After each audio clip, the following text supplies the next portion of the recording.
Trong việc xuaពុកម៉ែបងប្អូនថ្ងៃនេះយើងមានមុខម្ហូបមួយមុខហៅថាសម្លកកូរត្រីអណ្ដែងតោះឥឡូវយើងទៅមើលពីរបៀបធ្វើទាំងអស់គ្នាតោះគ្រឿងផ្សំរបស់យើងមានដូចជា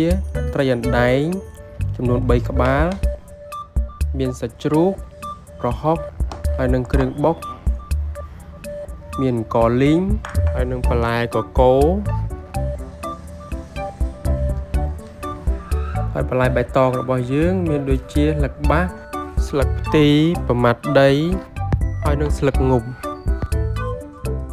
តោះឥឡូវយើងទៅមើលពីរបៀបចម្អិនម្ដងដំបូងយើងចាក់ខ្លាញ់ហើយយើងចាប់ផ្ដើមយកគ្រឿងយកមករំលីងវា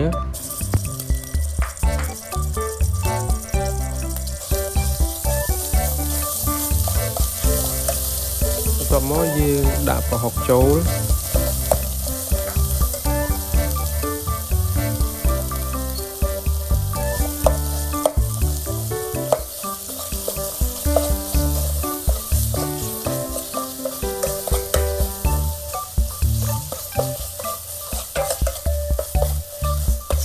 ពេលដែលប្រហុកនិងគ្រឿងរំលីងបានឈ្ងុយល្អហើយយើងចាប់ផ្ដើមដាក់សាច់ចូលដាក់សាច់ជ្រូក3ជាន់ចូលបន្ទាប់មកយើងចាប់ផ្ដើមដាក់ត្រីអណ្ដែង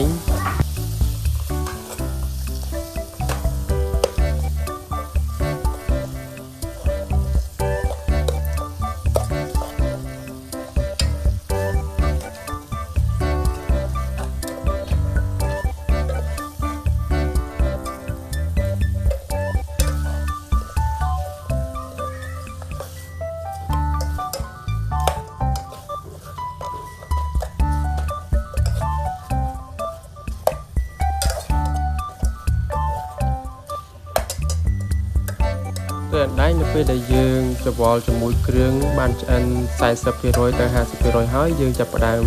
ស្រង់វាចេញ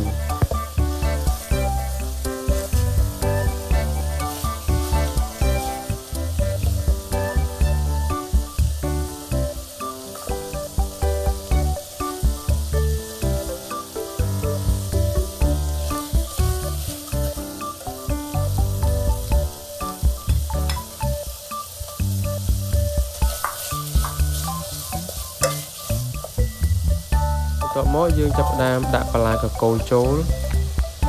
ហើយកូរឲ្យវាសព្វគ្រឿងល្អជាមួយនឹងបន្លែ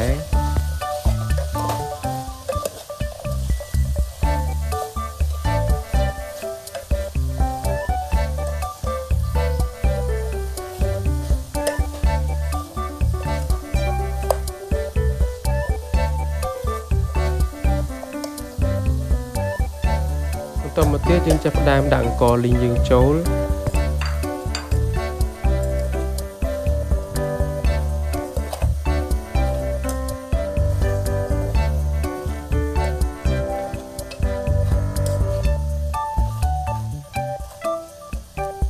បន្ទាប់ពីច្របល់គ្រឿងនិងបន្លែសព្វគ្រប់ហើយយើងចាប់ផ្ដើមចាក់ទឹកចូល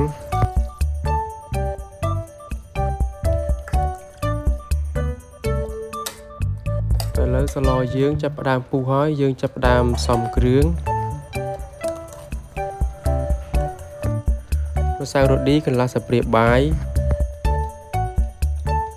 ប៊ីចេង1ចុងស្លាបព្រាបាយទឹកត្រី2ស្លាបព្រា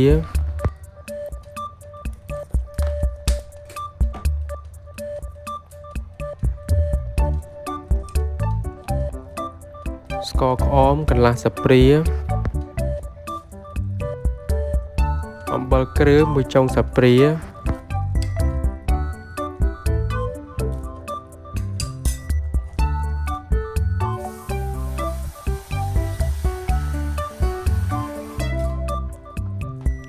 បន្ទាប់មកយើងថែមទឹកវាបន្តិច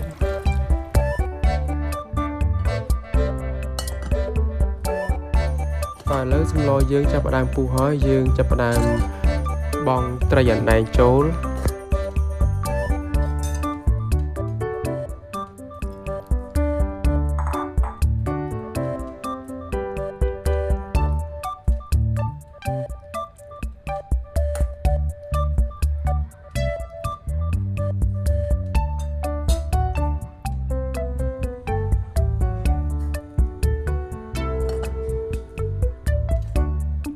បន្ទាប់ពីពុះបានមួយសន្ទុះហើយយើងចាប់ផ្ដើមយកបន្លែបៃតងយើងបង់ចូលមានដូចជាស្លឹកបាសស្លឹកងប់ផ្ទីហើយនិងប្រមាត់ដីយើងបង់ចូលទាំងអស់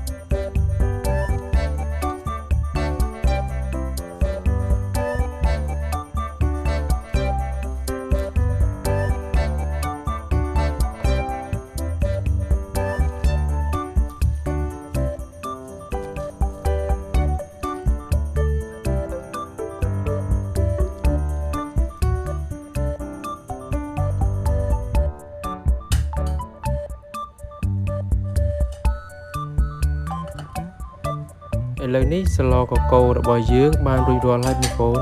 អរគុណពុកម៉ែបងប្អូនដែលតាមដាននៅវីដេអូតាំងពីដើមរហូតដល់ចប់សូមអរគុណ